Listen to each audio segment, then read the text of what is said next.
Langit sore itu perlahan berubah menjadi kelabu. Awan mendung menggantung rendah di atas gedung sekolah. Tak lama kemudian, rintik hujan mulai turun satu demi satu, membasahi debu di halaman.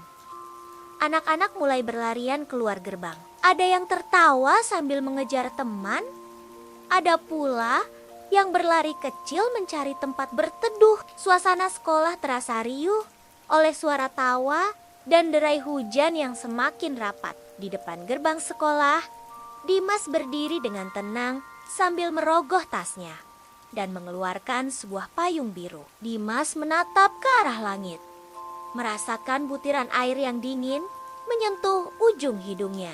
Dengan gerakan pelan, ia membuka payung itu. Klik! Suaranya terdengar di antara rimbunnya suara hujan. Dimas menarik napas dalam, siap untuk melangkah pulang. Namun, baru beberapa langkah kaki kecilnya bergerak, ia berhenti.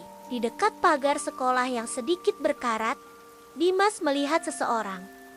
Itu Raka, teman sekelasnya. Raka hanya berdiri diam di sana, tanpa payung, tanpa jas hujan. Baju seragam Raka mulai nampak basah. Warnanya berubah menjadi lebih gelap karena air. Raka hanya mematung, menatap jalanan yang mulai digenangi air. Dimas memperhatikan Raka dari kejauhan. Perasaannya mulai bimbang. Dimas ingin segera pulang ke rumahnya yang hangat, tetapi hatinya merasa tidak tenang. Ia melihat payung birunya. Payung ini tidak terlalu besar. Dimas berpikir, Jika memakainya berdua, mungkin bahu mereka akan tetap basah. Atau tas sekolahnya akan terkena percikan air. Dimas menggenggam gagang payungnya lebih erat. ia menoleh ke arah jalan pulang yang menjanjikan kenyamanan. Lalu, ia kembali menoleh melihat Raka yang kini mulai menggigil. Hujan semakin deras. Suara tetesannya terdengar semakin nyaring. Raka mencoba melindungi kepalanya dengan kedua tangan kecilnya. Tapi itu tidak banyak membantu. Dimas terdiam sejenak. Tiba-tiba, hatinya terasa berbeda. Ada rasa hangat yang muncul di balik dadanya. Ia tahu, ia tidak bisa membiarkan Raka sendirian di sana. Ia tahu, ia bisa membantu. Perlahan tapi pasti, Dimas melangkah mendekat ke arah Raka.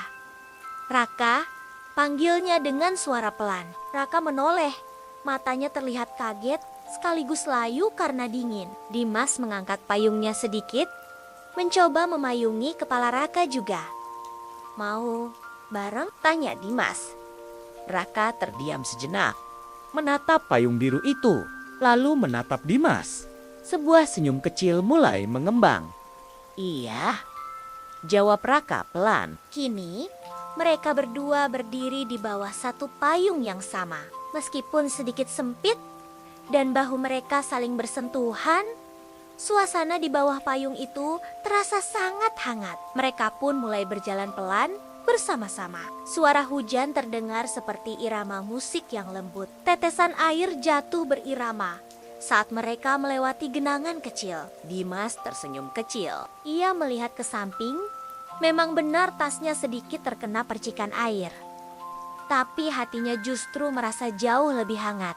Hari itu, Dimas belajar sesuatu yang sangat berharga. Bahwa berbagi itu kadang-kadang memang tidak selalu terasa nyaman bagi diri sendiri. Tapi kehangatan yang muncul di dalam hati karena bisa membantu sesama adalah perasaan yang paling indah di dunia. Terima kasih sudah menonton cerita petualangan Dimas sore ini teman-teman. Semoga kita selalu ingat untuk saling membantu ya. Sampai jumpa di cerita berikutnya.